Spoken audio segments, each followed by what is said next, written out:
Want to keep everyone. I should say like maybe one more minute. We're already 35 minutes in.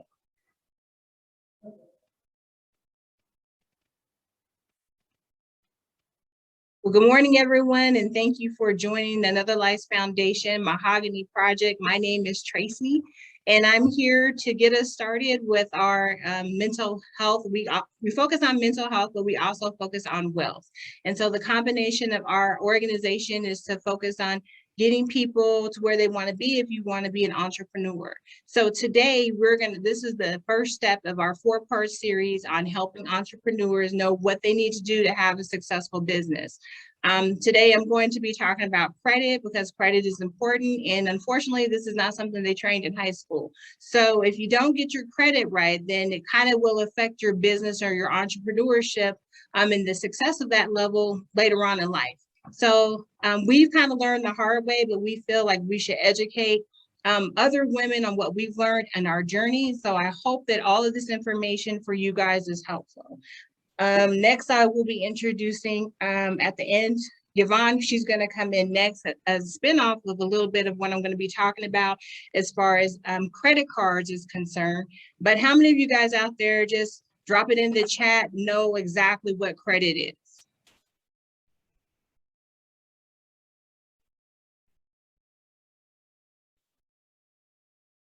No one? Good credit, bad credit, you need to have it. You guys, anyone out there know what their credit score is? Yes. Okay, that's good. That's a good start. That's a good start. Well, we do need to make sure that I know you've heard everyone tell you annually pull your annual credit report. It is absolutely true because you need to make sure that everything is accurate and is up to date. The first step that you guys need to do when you are trying to build your credit, if you want to become an entrepreneur, that's the first thing out the gate, is order your credit report so that you can see what's on it. And the first thing that we don't do after we get it is make corrections. So if you still have old information out there, old addresses, old phone numbers, old jobs, old businesses, those all need to be removed. So your first step in getting your credit report is getting it and make sure all your information up there is accurate. So if you get it, you still have addresses and last names and jobs from previous years before, you want to go ahead and submit a letter to the 3 credit bureaus so that you can get that removed.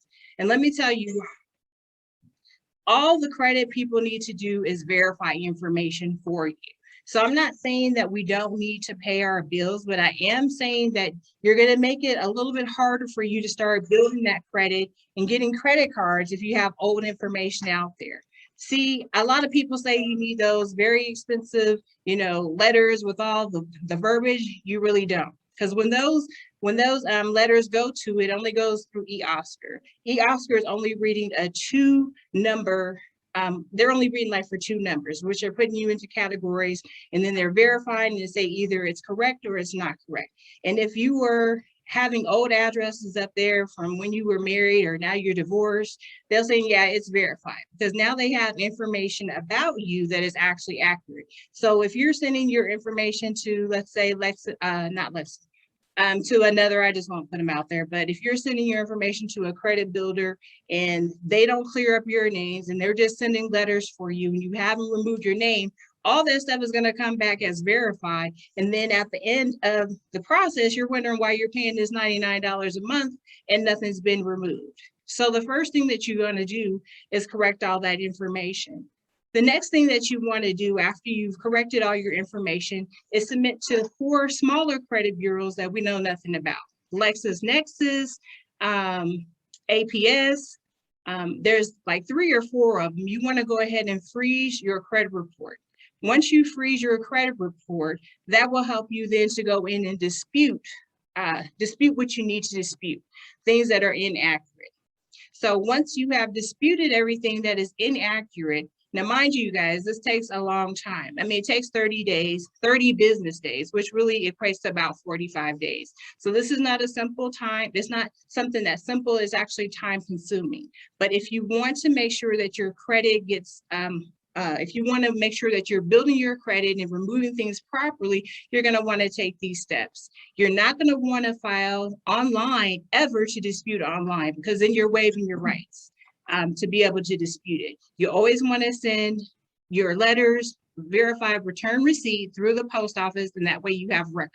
So if your credit bureau ever comes back, or if the collectors ever come back and say, hey, you didn't do it, you have actually verified proof through the post office that you mailed these letters on this date and that it should have been removed. Does anyone have any questions so far? Just a second.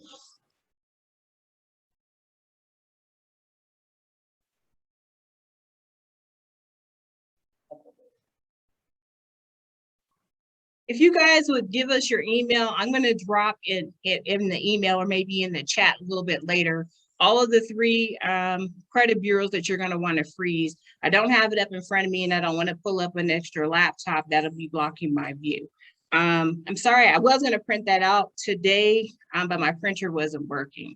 But so far, like I said, once we get our credits together, you clear up your credit. The next thing you do is you freeze your credit, and then after that you start disputing your credit. Like I said, it could be just simple language. It doesn't have to be like all kinds of language and thou win, therefore we got to get rid of these things. It could just be very simple. Hey, you need to make sure you have the name of the account number, you know, who the actual person that's in collection is, and why you're wanting it to be disputed.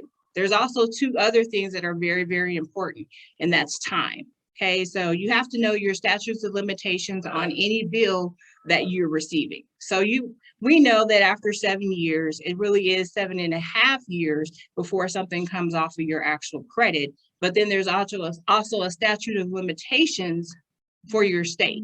For example, let's say you owed a car and then you decided that you couldn't pay it and it got repossessed. After 7 years from your last payment is when that's going to fall off, not 7 years from the actual date that you bought your car. And remember, if you make any payment arrangements with anyone, then that sets your clock over. So be very, very mindful of the time and the statute of limitations on any of your credit collections. So you don't have to pay the collections. You can wait the 7 years. I don't know how many people have that long to wait for it. You can also, if all else fails, it comes back as verified, you can do those things. You can either do nothing and wait for it to fall off, or you can try to settle and do like a pay for delete type of letter. So for those who are trying to get into their business, or they want to buy a home or something like that, I would suggest using for the pay for delete letter. So you're going to talk to the creditors and you say, hey, it's been verified. Make sure you get it in writing, make sure that they have it on their letterhead, and make sure they mail it to you.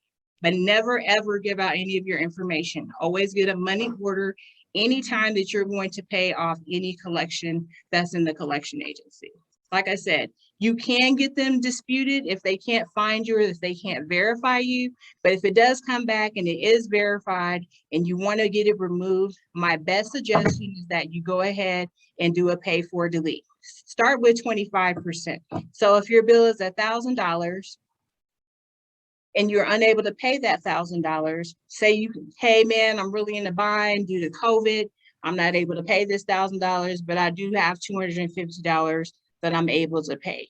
You want to make sure that whatever amount of money that you tell the collection agency that you have to pay, you actually have that money set aside and that you're going to pay it. Because now what you've done is you started that clock over if you don't make the payment. That's where that time comes into play. So if you're not able to pay the $250 within that first month or whatever the agreement is that you have in writing, then I would suggest waiting until you actually have the money to do so.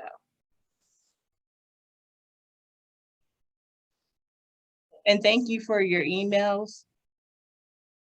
And if you don't need any kind of special letters, you're just going to write a letter for challenging whatever's on your credit report. Like I said, the system, it goes into the system, it reads it, it gives it 2 codes, eOscar reads it, and then boom, they ship it to wherever they need to ship it to. But for everyone who got their email, I will send you all of the 3 soft credit bureaus that you'll need to freeze.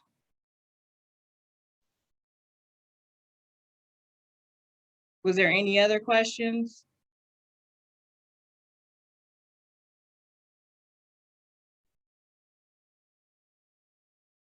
So once we start this process of getting our credit and we start seeing our credit, what you're going to want to do is get some good debt. So you're going to want to get a credit card, secure credit card, a secure loan, something that you're paying on. That's going to be installment debt. Credit cards are revolving debt, but like car notes are installment debt. So installments basically mean that you're paying on something over a period of time that is actually going to fall off.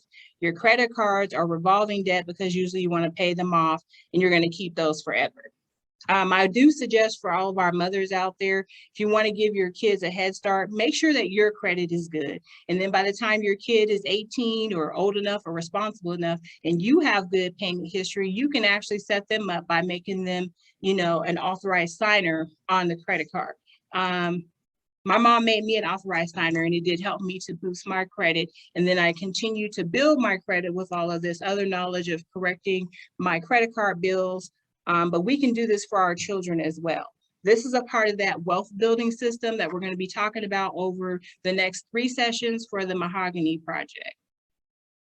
But once we do that, Yvonne will actually talk about how with Key Bank, you can get one of those credit building credit cards to start building your credit. So that's all that I have for my piece. Unless you guys have any questions, I'm going to turn it over to Yvonne.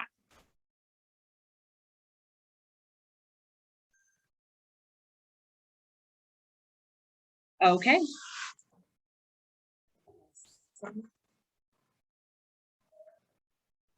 Good morning, ladies. So I'm going to just piggyback a little bit off of what Tracy said. But first, just a little bit about me. I'm Yvonne Wilder. I am a business banker at Key Bank. I've been doing this about 22 years. My passion is helping women get into business and just thrive in the community. My goal is always to help women grow in the their economic and financial wellness, kind of along the lines with the Mahogany Project. So today what we're going to talk about really quick is what's it going to take to get you in business. Tracy talked to you a little bit about how you need to clean up your credit.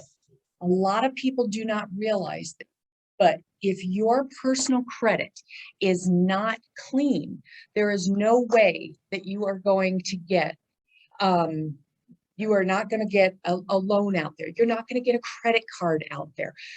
What people have to understand first and foremost is you have to take care of you.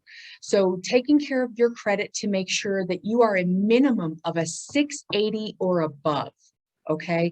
If your credit score is not a 680 or above, traditional credit is not going to work for you. Okay. So you're going to have to look outside of that. So as Tracy was talking, the 3 credit bureaus that the banks and financial institutions look at are Experian, TransUnion, and Equifax. As I'm sitting here, I've been up since 3:30 this morning, ladies, so sorry about that. But we do pull those 3 credit bureaus, and we use a tri-bureau credit score. So when you look at your credit bureau scores, you might have a 700 on Experian. You might have a 680 over at TransUnion, and you might have a 690 over at Equifax. We're going to take a combined average. So you would have a 690 credit score, even though one of them shows a 700 credit score. So making sure your personal credit is first and foremost cleaned up. But as Stephanie asked me to talk about is basically what's it going to take if you want to start up a business? Do we have any business owners out there currently right now? Okay, I see Marcella raising her hand right now. So wonderful. And Latanya, thank you very, very much. It's a lot of work, isn't it? When you got your business up and running. One of the first steps that you have to really do is you need to research your idea. Okay, first and foremost, research your idea. You've got the biggest plan out of the way already. Okay, you're ahead of the game. An idea is just the seed.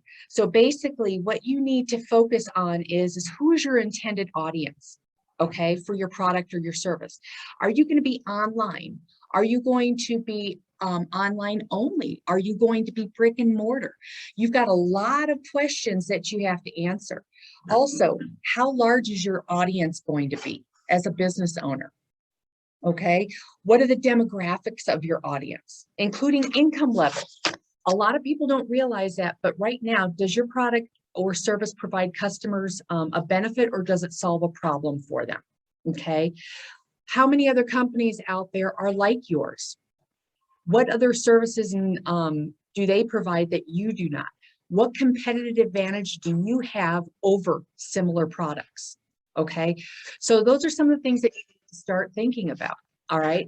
Also, talk about when you're looking at your researching your idea, you want to talk about the market share that your competitors currently command. Okay, what are their strengths? What are their weaknesses? How are you going to overcome that? Okay, what's their reputation in the market? Okay, I mean, ask, ask around. When you're doing your market and research analysis, ladies, it is the best thing if you know, let's say you're going to do dog grooming. Okay, I'm just throwing out something, dog grooming. Look at all the local dog groomers in your area. Look at their reputation.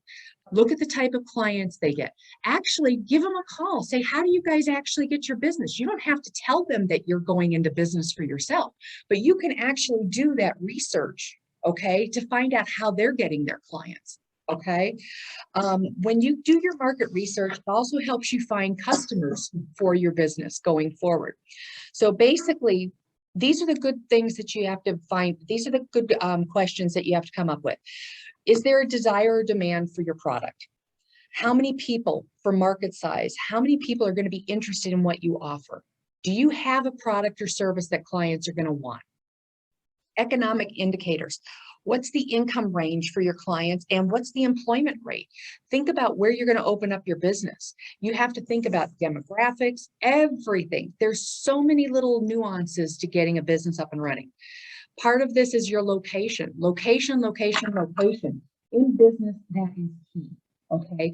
You need to know where your customers live and you want to have them, you want to have your brick and mortar building or a location for them to come all the time in that general vicinity, okay? Market saturation. How many similar options are available to them in that vicinity? And pricing. What do customers pay for these alternatives? Okay. So once you get all of this information down, then you want to use your competitive analysis to find out your window of opportunity. When should you enter the market? Okay. You already know what your market share is going to be. You know your window of opportunity, the importance of your target market to your competitors. Are you going to go after their clients specifically, or are you going after another client? Okay. What barriers are you going to have that are going to hinder you as you enter the market? Okay. And what kind of secondary clients and businesses are out there that might hinder you from opening this up? So the next step, once you come up with your idea and you do your market research, ladies, is writing a business plan. This is key.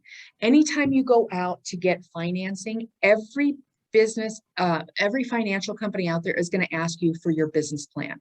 As a startup business, this business plan needs to include your vision, your mission, your pricing strategy, your marketing and advertising, your objectives, and any action plans that you have. I have a great presentation. So all of you that have put your emails in the memo section here, I will email all of this off to you. I know we're short on time today, so I'm not going to go page by page, but I also have 3 different examples of business plans for you. I have 2 long business plans, and then I even have a short lean, what we call a lean business plan, which is a 1-page business plan. Depending on the type of business that you're trying to get into, you need to have something like this when you come to the table.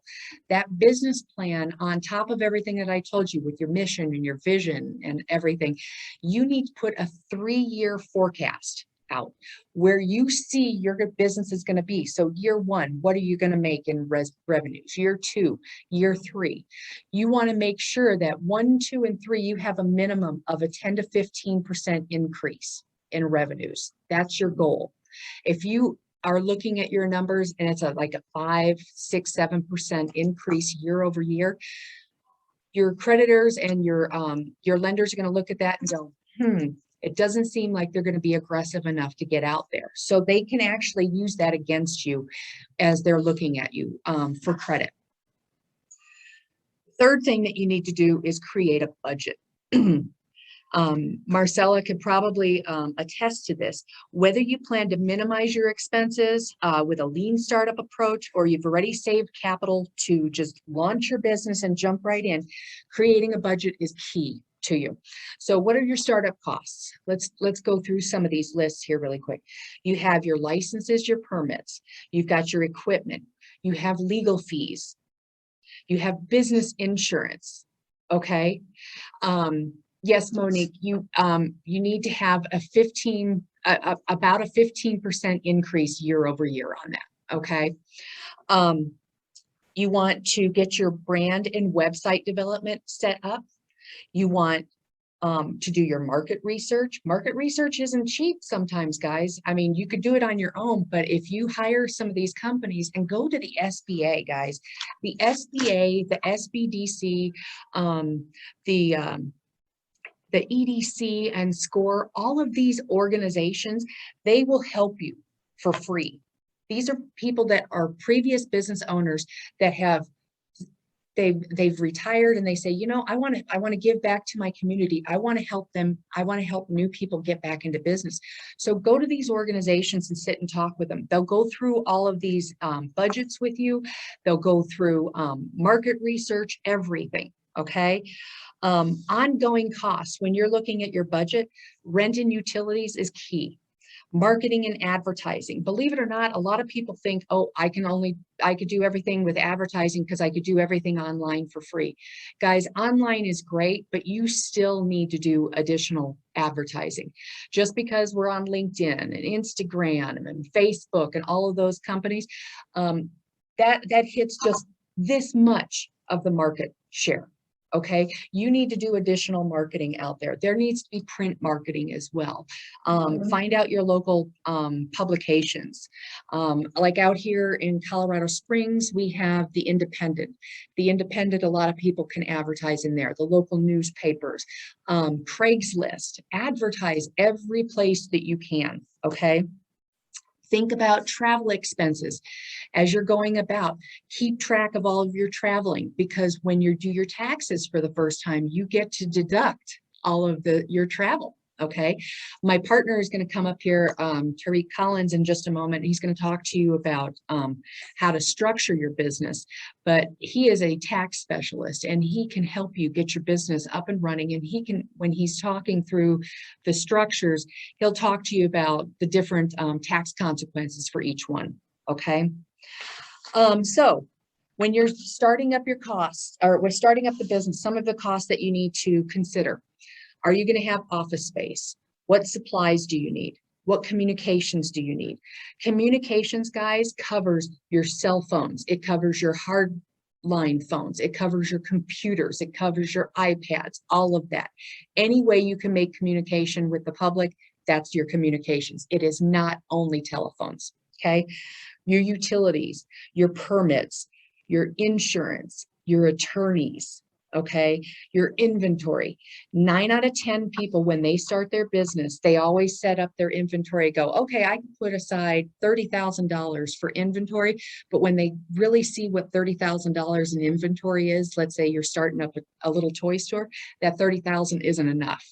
9 out of 10 times when you're starting up inventory, you need to double that number, okay? Let's talk about employees. Employees cost a lot of money.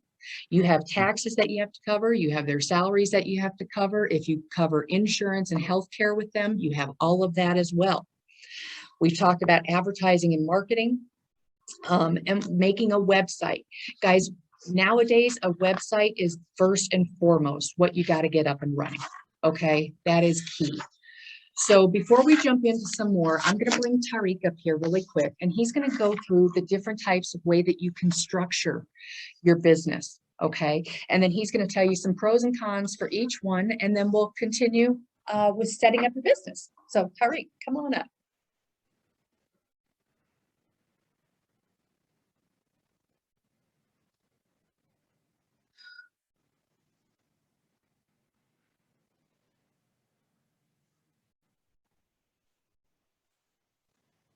Hello, good morning. My name is Tariq Collins. I own and operate, run, founded Eagle Financial Group. We're a finance, tax, business consultant firm. Right, so let's just get right into it, right? So I heard there was a few people who already have businesses, right? So when we're talking about business structure, typically you want to make sure that you start your business structured correctly out the gate, right? So a lot of the most common businesses that most people set up are sole proprietor, LLCs, right? And then some of us start to get into the S corps, right? You don't really see too many people in the C corps, right? But we get into the S corps, right? So I'm gonna just kind of start off from the ground up and the most common types of business structures that you see out there, right? My saying is, what I love to say is, everybody is a business owner. Why? Because as a sole proprietor, you do not have to file your business with the Secretary of State, right? You can just do business in your name. So why is everybody a business owner, right? Because no matter what you have done in life, whether you're a W-2 employee, etc., somebody has sold something, right, out of their home, right, or received something, right, no matter what, right, any garage sale, any type of things like that, right? And per the IRS, all income is reportable, right, unless it's not reportable, like disability, right? Right. But other than that, right, all earned income is technically reportable. So everybody's a business owner. As a sole proprietor, I don't recommend it, right, officially, but you can do it, right? You can go get a bank account, you can get an EIN with it as a sole proprietor. You can, typically most people go to the courts and file a what's called a DBA, like also known as, right? So it could be like Tariq Collins is doing business as Eagle Financial Group underneath my social as a sole proprietor, and I can still get an EIN on the IRS website, right? Kind of simple. LLCs, right? So now we're going a little bit a step further, right? So LLC, you form those with the Secretary of State, of whatever state you're in, right? And when you form it with Secretary of State, it's going to ask you things like, who's the members, right? Is it multi-member, right? Is it multi-member? So you are automatically creating partners. Multi-members meaning it could be Tariq and Yvonne going into business together, right? It's a single member, it could just be Tariq, right? The way I recommend you set these up, right? And this also proves facts for the bank, right? And any type of loans and things that you're trying to get to make sure that you're a legitimized business, right? You want to get you an address. If you're working from home or online, get you a virtual office address, right? Some of them are as low as $30 to $50 a month for them to collect the mail, and you have an official brick and mortar address, right? No PO boxes, none of that stuff. A virtual address, right? You can use site like Regus or iPostal, or somebody local probably are renting out virtual addresses, right? Once you get an address, you want to get proper phone numbers listed in the 411 section, right? You want to get proper emails, right? None of that, just regular Gmails, right? Get you an official, you can go on G Suites and get you an official business email, right? Costs us like under $15 a month to manage the G Suites. You can also have a domain on G Suites to get you a website, right? Fax number, right? Why am I saying all this? Because when you go apply for banks and all that stuff makes you more legitimate, right? Where they won't question whether you're a true business or not. So when you file the LLC paperwork with the state, right, never use your home address, right? Because all that stuff is public record. Use the virtual office address, right? And make sure that it's on all of the everywhere it says address on the Secretary of State paperwork, you put that virtual office address and not yours. All right, so once the LLC is formed, you get what's called the Articles of Organization, right? And now your LLC is formed, right? Immediately, you want to go get a bank account, right? Guys, some institutions won't consider your business up and running or a start date until you have a bank account, right? So you want to go get a bank account, right? I recommend a lot of small banks, right? Small banks you get to build relationships with, like KeyBank, right? You get to build relationships with the banker, right? That gives you easier access to get things and understand if you couldn't get it, why not, right? And how, right? So small banks are good, right? Big banks are just, they're great, right? Every bank has their particular niche, right? But small banks for business owners are very good, right? So you get your articles of organizations, right? So, and that's pretty much your LLC. Your S Corp, right? S Corp is not a business entity. It's just a tax file, right? So when you go into Secretary of State, you actually form a corporation, which automatically makes it a C Corp. Then you put in the paperwork, right, to 2553 with the IRS that makes it taxed as a small business owner, right? All three of those businesses that I just mentioned, S Corp as a tax entity, LLC, and sole proprietor, what is considered a flow-through entity, which means that the money, the income or expenses that you make, right, flows down to the owner, right? So a sole proprietor in the LLC, when you file your taxes, you will notice that your tax professional or CPA or whoever does your taxes will ask you for your profit and loss statement, and they'll attach a Schedule C to the to your 1040, right? Now, if you are an S Corp, you will file an 1120S, which shows your profit and your loss, and the owners get what's called a K1, which you file on your personal taxes. And the C Corp, you file 1120, and the same process is there, right? So you want to make sure that you structure it correctly out the gate, right? Now, don't make a mistake, right? Or don't get me wrong, right? Get started in your business, right? Get out there, start making money, start selling your services, right? Because if you start an LLC, right, and things just start getting just booming, right? You start making 50, 100,000, 200,000 a year. It's never too late where we could switch things up to make it more tax beneficial for you. The best thing to do is to sit down with your accountant so you can get ahead of your taxes instead of behind. Don't wait till next year, January, February to be like, man, what can I do? You need to, this is the fourth quarter, you need to be looking at things now to see if you need to make more sales, do more expenses, right? Or adjust you from LLC to S Corp, right? Because you can have an LLC and get it taxed as an S Corp as well, right? So those are some of the basics of setting up your business and business structures and a little bit of taxes. Any questions so far? Are we doing questions or? All right. Any questions?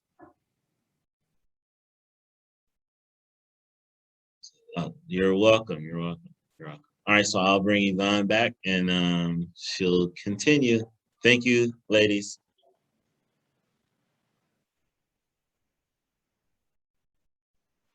All right, ladies. So now that you know the different business structures that you have out there, what do we do next? We get to do the fun part, naming your business. Okay. This is absolutely the best part is because it's also very challenging because you have to come up with a name that's unique to you, unique that it's going to remain in their minds. Just a little note about me, guys. I have been a business owner for many years. I've owned a restaurant. I own a music studio. I've had an audio videography company. I've had a gift basket company. I grew up, my parents owned a liquor store, they also did concrete work. So coming up with that name is key. Okay. So one of the things that I learned, and Tariq touched on this briefly, if you're a sole prop, a lot of people go into business for themselves and just do a DBA and they'll name their business Tom Jones doing business as the dog wash.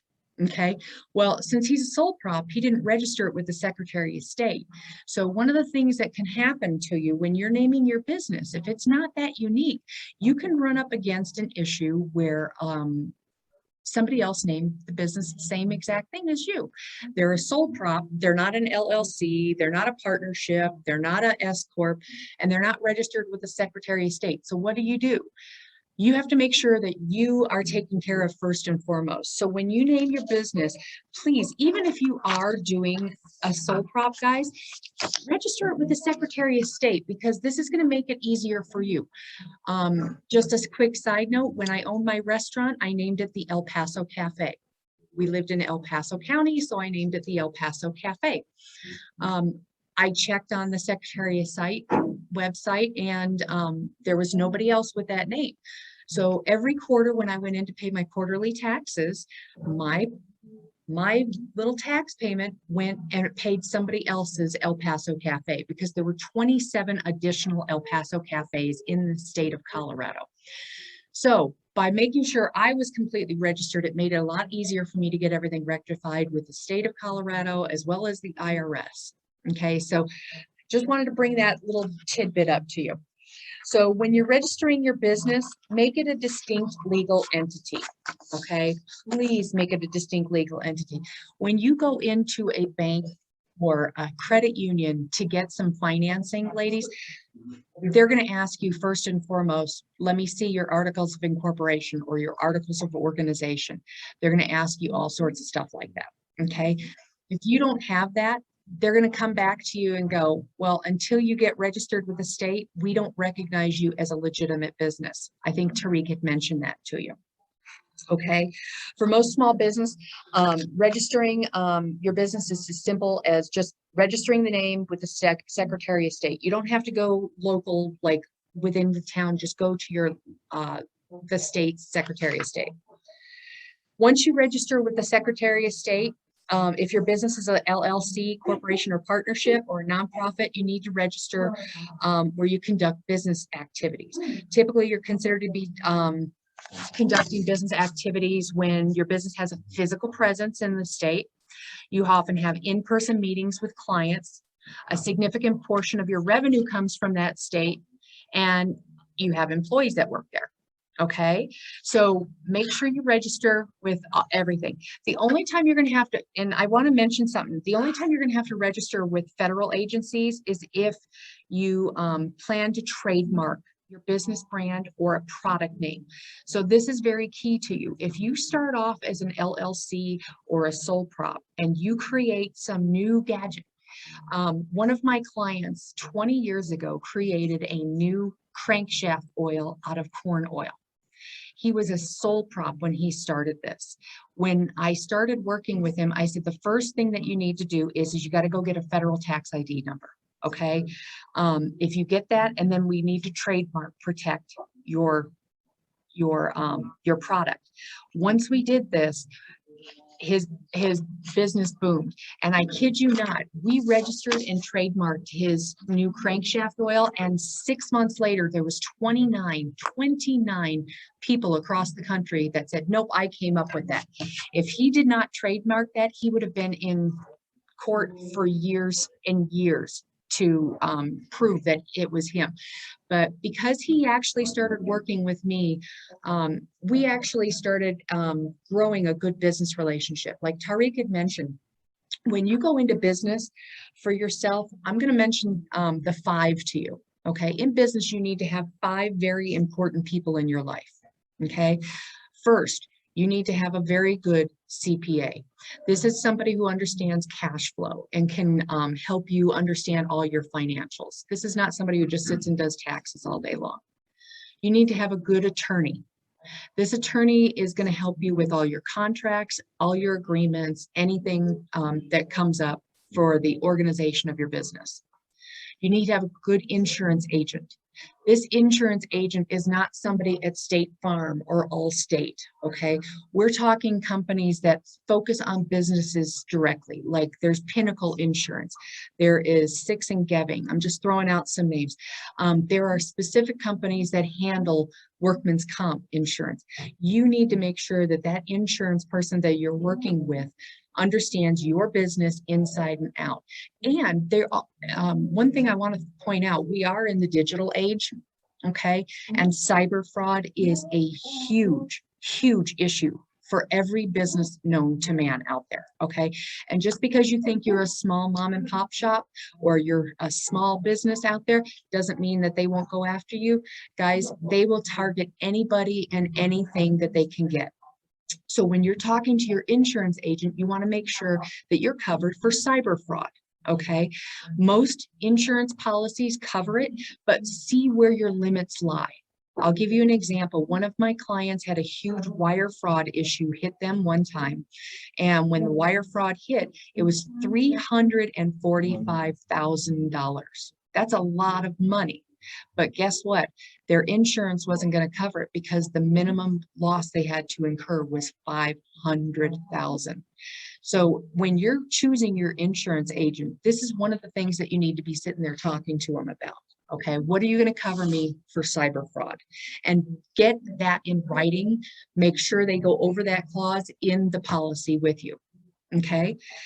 Number 4 is your banker, okay? And this is not somebody when you walk into a branch that sits at a desk and opens up accounts. You need a banker who understands business inside and out, somebody who is in the business department. Just because there's somebody at a branch that is considered or titled a personal banker does not mean that they know anything about business. Okay, you need to work with somebody who understands business inside and out, and who will partner with you and who will help you develop your cash flow, who will help you understand where to take your business from point A to point B, all the way to when you're ready to sell it and get out of business. And number 5, guys, the last person is your significant other. If this person does not have your full buy-in, guess what, guys? They're going to ruin everything that you do. So those 5 are the key people in starting business. Okay. So then we also talked about creating an online presence, and then you get to start promoting your business. This is wonderful, guys. I would start your online business proposal immediately, get it up and running, do lots of coming soon, put little teasers out there. Okay. Make sure you purchase that business insurance, because the second you start advertising, you can have somebody come back at you right away. I'm seeing a lot of heads in the room shake their head yes right now. But that business insurance is key, one of the first things that you need to do. Okay. Now let's talk a little bit about, once you get this all up and running, how are you going to fund your business? Okay. For those of you who own your business out there, just put a comment in the section in the chat for me. But did you get a loan? Did you borrow money from family members? How did you get your business started? I'm going to give you guys a couple minutes. For those of you who are already up and running in business, how did you fund your business from the get-go? Let's see if anybody types anything in here for me. Bootstrap, there we go. Marcella, yep, we're bootstrapping right now. And bootstrapping, guys, is the #1 way to go. That's how everybody does it. They literally, for 6 months, I'm going to tell you right now, you need to understand funding your business is not cheap. Okay. And bootstrapping, it's called self-funding. You leverage your own financial resources to support your business. You can tap into an old 401k, friends, parents, savings accounts, things like that. Okay. Regina, same thing, self-funded. Guys, you've put a lot of hard work and effort into this, and I don't have to preach to the choir. You know how hard this was for you. This is the #1 way that people start their business, is self-funding or bootstrapping. Okay. The #2 way to do it is go to the SBA, the Small Business Administration. They were set up specifically to help business owners like you and I who want to start a new business from the get-go. 9 out of 10 times going to a bank or a credit union, guys, you need to have 3 years of business behind you. 3 years of tax returns. So when you go into a bank to ask them for a loan, they're going to ask you for 3 years of business tax returns, 3 years of personal tax returns, your year-to-date financials, your year-end the previous year financials. They're going to ask you for a balance sheet. They're going to ask you for a P&L multiple times just to see that point in time. They're going to ask you to fill out questionnaires. Okay, look at the time that we're in. This is COVID time. So my bank actually puts out a COVID questionnaire. How has COVID affected your business? What have you done outside of the norm to bring in new avenues of revenue? So financial institutions, they want to work with you, but unfortunately they have all these regulations that they have to follow. Okay. Another way to fund your business is getting venture capital from investors. Okay. Venture capital's totally different from traditional financing, guys. The reason is it focuses on high growth companies. Okay. It invests capital in return for equity. So if you get a capital investor, guess what? You're going to give up some of your ownership. Okay. So getting a venture capital loan, that might not be the right way. But if you have this grandiose idea and you know it's going to just go viral, this might be your best bet. Okay. And also in today's day and age, what's another way to fund your business? Well, guess what? Crowdfunding. Okay. Crowdfunding is just kind of like asking people to raise money for your business. You know, there's people out there all the time because they don't receive a share of ownership, but they go, no, I think that's a great idea. So crowdfunding is the new way that a lot of people are working with, bootstrapping hand in hand to fund their business. Okay. And then if you can get a small business loan from, let's say, a credit union. Credit unions are great for startup businesses. Okay. Credit unions are smaller. They're a little bit different from banks. They take the chance on startups. Okay. As far as the big banks, the Wells Fargos, the Chases, the US banks of the world, they're never going to look at you as a startup. So after you get all of this stuff set up and running, one of the things that Tracy mentioned is I was going to talk to you about a credit card. Okay. The first thing you want to do is get a credit card in the business name, even if it has to be a self-funded credit card where you put $500 down and you only have a $500 limit to start building that credit. Okay.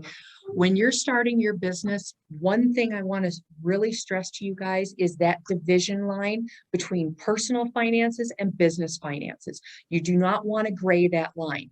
You want to keep your business and personal completely separate. Even if you're a sole prop, do your best to keep those separate, guys, because when you come to me as a banker and ask me for money, and I'll take a look at your finances, and I'm looking here going, okay, we have equipment costs, we have rental costs, oh, groceries. Why do we have groceries in here? Okay. I cannot tell you, ladies, how many times as I'm going through a balance sheet in P&L that I see groceries listed on their thing. So keep your business and personal completely separate. The financing is the toughest part. The next program that we're going to start, guys, in November, we're going to go over what it's going to take to get the real financing. Okay. We're going to go over cash flow, and we're going to go over understanding all of your financials. This is November.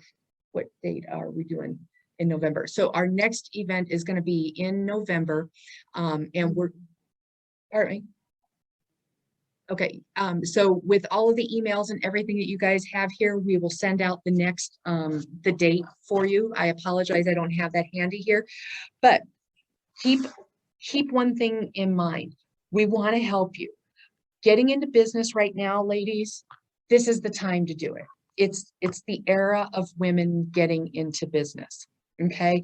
We are powerful, we are strong, and we can accomplish so much if we work collaboratively together. And doing events like this, I want to see questions. I'll have Stephanie put all my contact information out. For those of you who have current businesses up and running, if you need some help, if you want me to do kind of like a financial analysis for you, reach out to me anytime. My direct phone number is 719-228-4021. Again, that's 719-228-4021. Give me a call. Let's set aside some time, okay? And I'll go through everything with you. If you see that you're hitting a brick wall, give me a call. That's what I'm here for. I don't consider myself a banker. I consider myself as a business consultant because I've been doing this so long. I have helped businesses go from startup all the way to, I mean, I've got a client right now who's getting ready to sell his business because he's been doing this for 20 years. Okay. I was there when he opened his doors. Now we're closing his doors. And now we want to sell his business and let him retire. Okay. So give me a call. Let me help you guys out. All of us here, Tariq, Tracy, Stephanie, myself, we are here to help you get into business. Okay. We feel that now is the time and there's nothing that's going to stop us. So at the end of this, the recording will be made. The recording will be made available to all of you. So that's not going to be a problem. So I believe Stephanie is going to have that out. That's why we asked for everybody's emails. And I believe we're even going to put that out on LinkedIn as well and Facebook too. So, but give us a call. If there's something that you would like us to talk about in the business world, let us know. Okay. We would love to help you. I can help you take a look at, is your business structured the right way? Is it the right time for me to go get a credit card? Is it the right time for me to get a small business line of credit? What's the difference between a line of credit and a letter of credit? I literally had a lady walk in my office 2 days ago and she goes, I had one of my vendors ask me for a letter of credit. Is that the same thing as a line of credit? That's a great question because a lot of people don't know that. So we'll start going over all of that in our next session on November 9th. That will be when we're hosting this. And then, like I said, Stephanie will have everybody's contact information put out to everyone. I'll put my email address into the comment section here before we get off. And please feel free to reach out to Stephanie, Tracy, myself, or Tariq. And we'll put all of our contact information out. And thank you for your time today. Does anybody have any other questions at this point?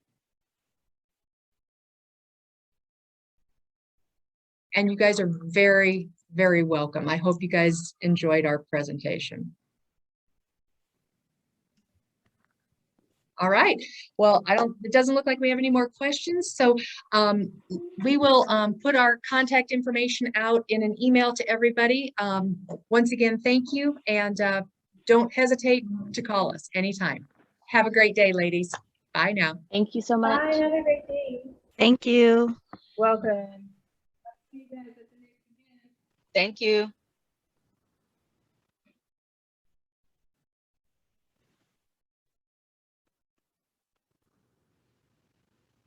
What was that yet? What did you say, Stephanie?